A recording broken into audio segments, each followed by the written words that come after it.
Assalamualaikum warahmatullahi wabarakatuh. Waalaikumsalam warahmatullahi wabarakatuh.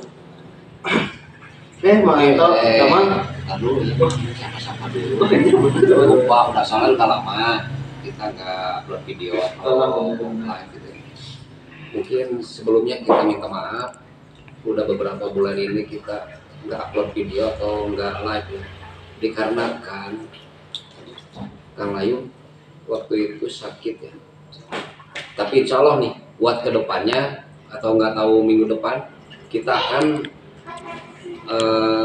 aktivitasnya seperti biasa lagi ya. Tapi nggak rutin, mungkin ya ada jeda untuk istirahat gitu. Karena Kang Layung juga ini baru sembuh ya, ya masih pemulihan. Ya alhamdulillahnya masih diberi kesehatan ya. Kalau berkat bantuan teman-teman juga sih. Iya betul.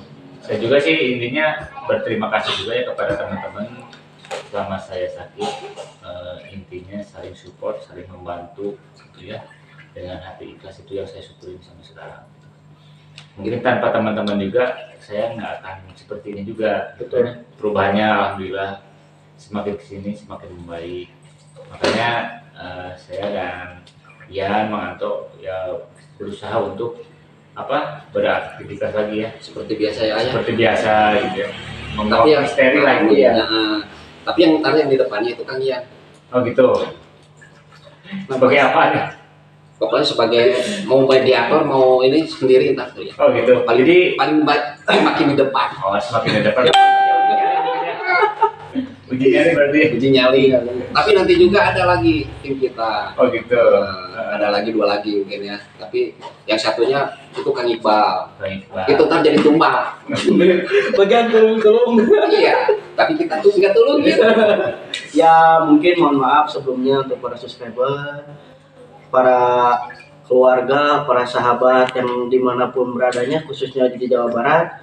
Mohon maaf kita selama ini tidak dapat menghibur para subscriber kita, dan mungkin di minggu ini kita akan mulai upload lagi dengan video yang mungkin lebih menantang, lebih gimana lagi menonton tadi? Ya, lebih menarik lagi. Lebih menarik lagi dan mungkin akan lebih seru lagi.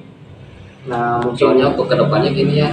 Gimana kalau misalkan tempatnya agak angker nih, kita tes keberanian kita sendiri-sendiri. Uji nyali.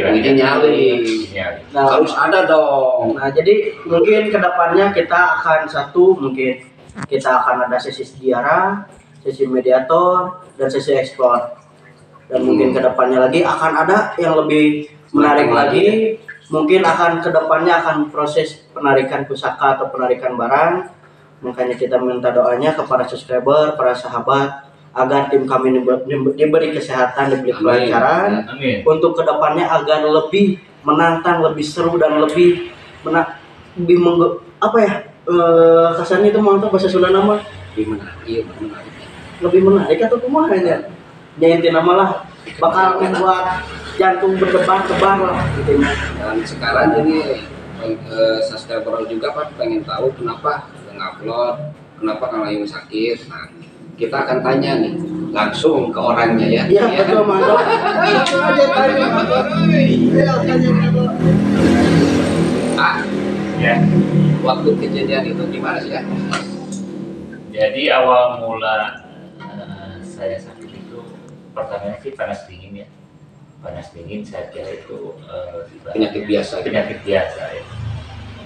Nah, jadi dengan seiringnya waktu sudah nyampe sebulan kok sakitnya tuh nggak sembuh sampai perut itu kan waktu itu pernah motoin ya istri ya. Si Teh gitu kok jadi, perut si Kang Layung ini kenapa kok jadi tadinya kecil itu jadi buncit jadi gede gitu ya. Terus keras. Jadi setelah 1 bulan itu saya nggak cek dulu ke dokter gitu kan, karena saya anggap itu penyakit biasa gitu kan. Nah paling dengan obat warung atau obat dari apa itu juga sembuh, ternyata nggak sembuh gitu kan. Saya coba berikhtiar kesana kesini, semakin kesini 2 bulan tambah parah. tambah parah penyakitnya. Jadi bukan mereda, malah tambah parah. Ya akhirnya saya memutuskan untuk berobat ke dokter ya. Dan memang keputusan dokter memang ada penyakit asli yang saya alami, ada yang asli. Tapi yang asli itu cuma di saluran pernapasan. Kalau yang aslinya ya paru-paru ya. Paru-paru.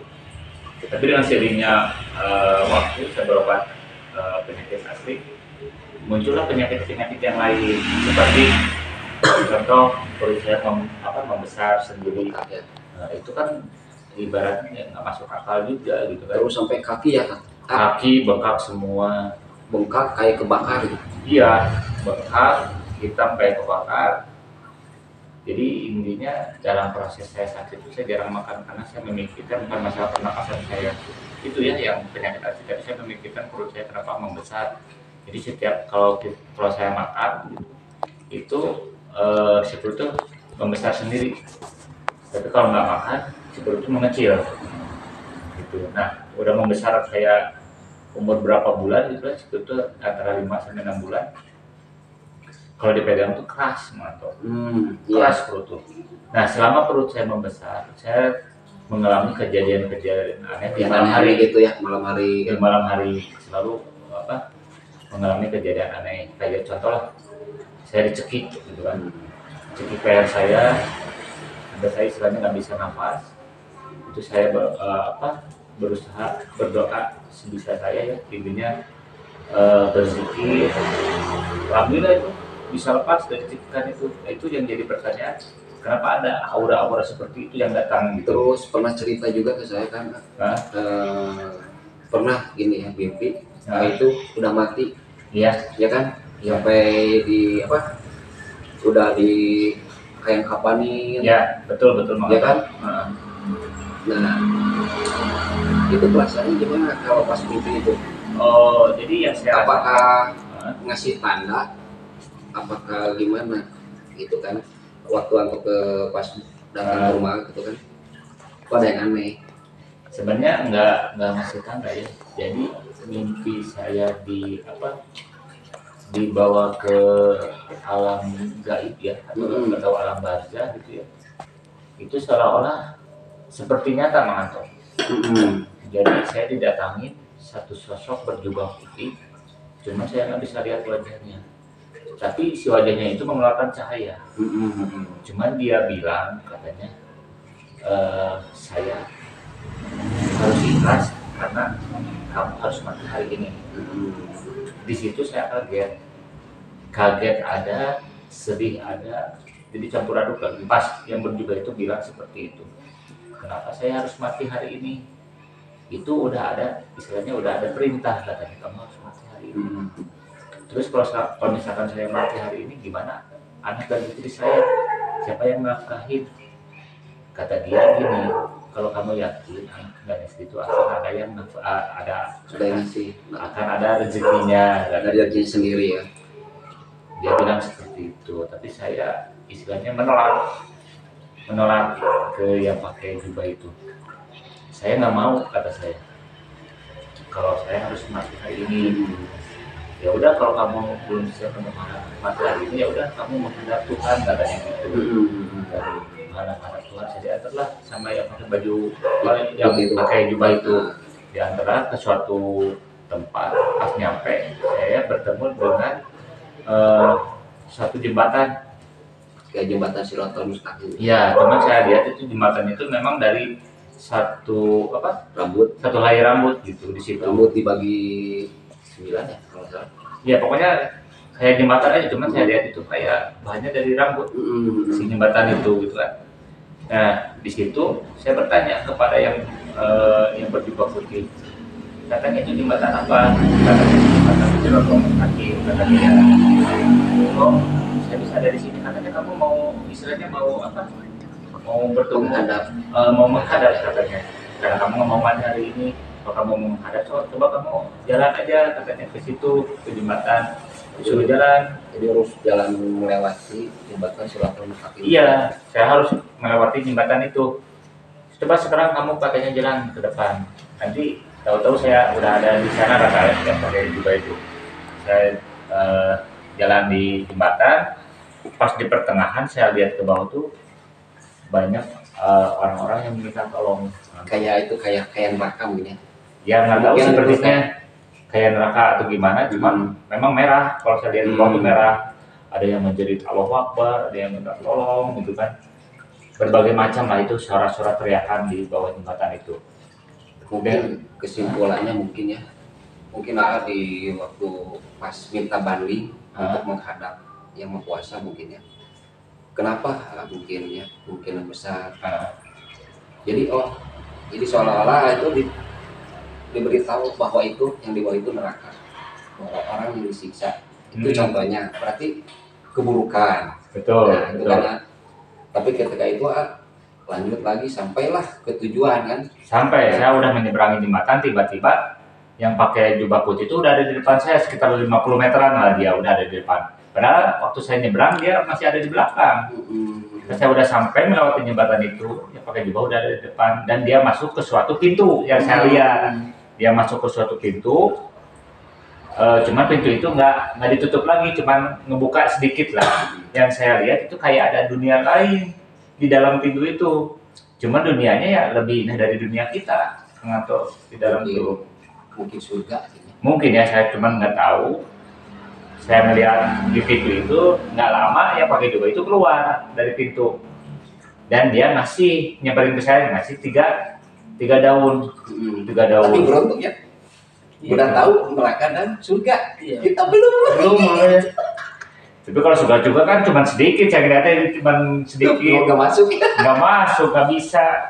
Cuma melihat dari kejauhan sekitar 50 meter itu kayak yang indah gitu kan.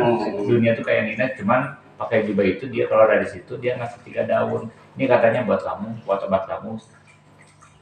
Selain daun. Jadi 3 daun. Coba aja ini kamu ibaratnya ini buat obat kamu katanya. Nanti daun ini kamu ibaratnya namanya bawa mungkin harus dibawa. Dibawa aja buat kamu dan sekarang kamu harus kembali lagi ke alam dunia katanya gitu. Kamu tinggal ngikutin aja jalan di depan karena di posisi waktu dia ngasih itu sebenarnya itu gelap, posisinya gelap gitu. Tapi yang pakai jubah itu kelihatan, mungkin karena dia terang. Nah, cuman saya disuruh pulang lagi ke alam dunia itu mengikuti satu titik kecil yang ada di depan saya, mengatur. Jadi titik kecil itu cahaya itu mungkin untuk kembali ke tubuh. Mungkin, ya. Cuma saya berusaha mengikuti jalan satu titik itu, tiba-tiba yang tadinya kecil membesar, udah membesar. Pas saya sadar, saya udah istilahnya udah mungkin kalau secara lahirnya udah masuk ke jasad mungkin ya. Di situ saya sadar, tapi pas sadar saya udah pakai kain kafan. Gitu Mangato, udah pakai kain kafan, udah diangkut pakai pasaran atau kayak jalan-jalan namanya pasaran. Udah diangkut di situ, dia ngangkutnya pada kaget karena hidup lagi mungkin ya, hidup lagi. Akhirnya saya diturunin dari pasaran itu, dibuka kain kafannya, 3 daun itu ada ke bawah. Jadi nggak sulit. Nah, semenjak saya dapat 3 daun itu ya para sahabat, ini pengalaman saya pribadi itu, alhamdulillah saya sampai sekarang jadi sehat lagi walaupun tahap pemulihan. Walaupun tahap pemulihan. Jadi gini para sahabat ya, kenapa saya minta bercerita itu karena selama ini sakitnya itu emang ada sakit medis, ada juga sakit non medis yang dibilang itu istilah kalau orang bilang menang santet.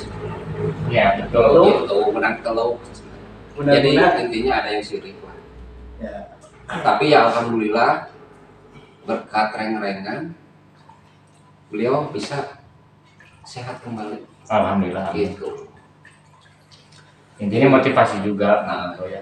Jadi motivasi dari semua. Soalnya kan subscriber kita pasti kenapa nih Ki Jemar nggak ngupload video. Sekarang kita mau terbuka ya. Kenapa gitu? Karena beliau itu sakitnya itu sakit karena kena santet. Ya alhamdulillah berkat teman-teman ya, antara berkat tim Kijemar mungkin ya, khususnya lewat tim ya, berkat Allah. mungkin udah jalannya Bu dari teman-teman kita juga dari alhamdulillah karena ini sehat kembali sampai Kang Iqbal gitu ya, sampai muntah darah lanjut itu Karena memang ujiannya berat juga, memang berat ya. termasuk saya sendiri pun sempat muntah darah juga. Iya benar, pas waktu diobatin ya. Iya, sempat muntah darah juga. Nah yang bingungnya itu gini, akhirnya waktu yang lain itu ngobatin gini, ada beberapa orang cari saya, Oh gitu. padahal saya ada, tapi orang-orang itu cari saya, atau kemana, termasuk Kang Ahmad, padahal saya pinggir. Nggak kelihatan gitu maksudnya. Yang bingungnya itu di situ, padahal saya itu ada.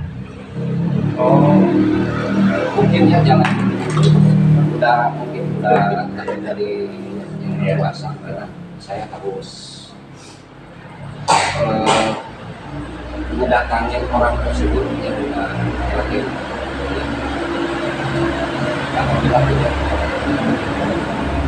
Saya sempat ketemu orang tersebut. Jadi kalau ini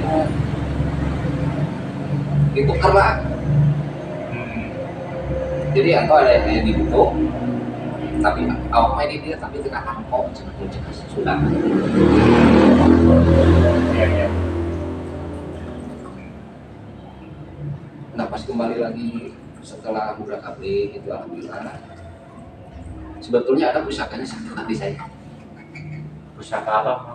Ada satu, tapi sama saya udah dibuat kembali.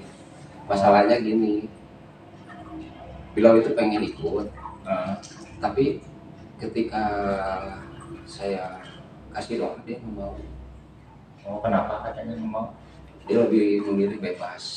Oh, Ya udah nggak masalah sih kalau begitu saya sendiri. Tadinya dia tuh sebetulnya pas ngobrol langsung sama yang isinya. Jadi dia udah nggak mau disuruh-suruh. Tapi dia pengen ikut, pengen bebas, ya ikut sama saya, berbentuk kujang. untuk kujang. Itu bentuknya itu pusakanya kujang. Tapi saya kenapa nggak ngomong gitu ke Kang Layung sampai sama Reng-Reng. Takutnya ini pada mau, kalau bisa bawanya itu nggak masalah, soalnya hawanya beda.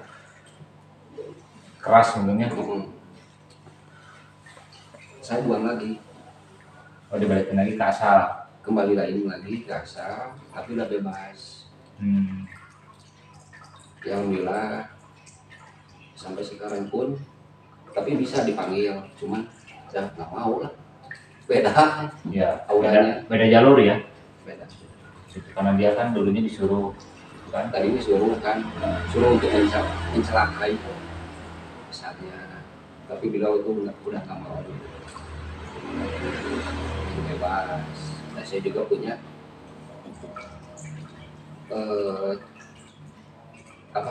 tempat sendiri, Ya. lingkungan saya sendiri. Mungkin karena dia udah kalah, makanya dia pergi mungkin. Ya, mungkin di situ. Ya, kalau misalkan dia nggak kalah, kan dia tetap akan bersarang.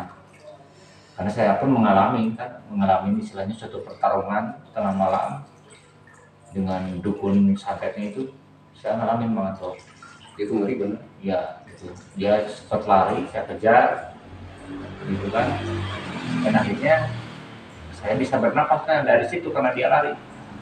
Makanya sekarang malah gini, daripada kayak gitu, lebih baik yang berwujud, Ya iyalah. jujur. Ngapain gitu? Jadi nggak gentle ya, main belakang main halus. Ya, sebenarnya mending gentle. Berarti Mang Anto ada pengalaman ya selagi proses Kang Ayung. Saya pun ngalamin Mang Anto. Selesai beres ngalami itu ngobatin Kang Ayung. Oh gitu. Ada nyampe rumah ada suara gauran seperti hewan, genteng pada jatuh sendiri, itu di dapur pada jatuh. Tapi ya alhamdulillahnya Kita dulu Di dapur pada jatuh itu apaan ya? Jadi gini Monto, rak piring itu kan Nah, kalau Rak rak piring itu masuk akal di dapur, rak piring pada jatuh itu masuk akal. Ini di dapur pada jatuh bingung saya juga. sorry Monto ya. Jadi intinya mah di rak piring ada piring 3 pecah. Jatuh sendiri Monto. Genteng, kalau genteng lah pasti masuk akal ya. Nah, pasti. Masuk akal atau ke kucing atau tikus ya. Benar. Ini yang suara binatang itu yang saya alamin. 2 hari suara binatang itu terus mengaum. Tapi alhamdulillahnya kita Masalah mau tuh kayak kayak macan. macan. Tapi kalau dilihat secara batin bukan macan, bukan. Tapi tinggi besar, berbulu Kayak sih. kayak bobo. Tadinya mau dicukurin atau gitu ya. Cuman nggak ada gunting. Nggak ada guntingnya gitu kan. Pinjam dulu ke saya. Gunting rumput lagi dipakai.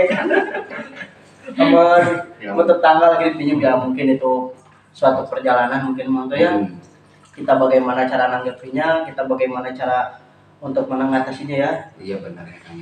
Walaupun itu mungkin teguran atau mungkin sebagai ancaman mungkin Monto ya. Alhamdulillah masih bisa kita handle sebelum menyentuh ke keluarga kita. Alhamdulillahnya kita masih bisa menahan lah gitu ya. Kita tidak ada Masih diberi kejadian, kesehatan. nah tidak ada kejadian yang di luar keinginan gitu ya. Benar. Yang penting satu, keluarga sehat, tidak ada gangguan dari mistik atau hal goib Monto ya. Dan ada cerita satu lagi pun, teman kita Monto sama kejadiannya seperti saya katanya. Waktu nyampe rumah ada yang ngetuk pintu, nggak ada orang. Nah, dia keluar, ada yang wujudnya tinggi besar itu. Tapi dia sempat ditantang sama Hadi. Oh si Hadi itu. Ya sempat ditantang. Yang suruh makan. Ya mungkin alhamdulillah Hadi keimanannya tebal.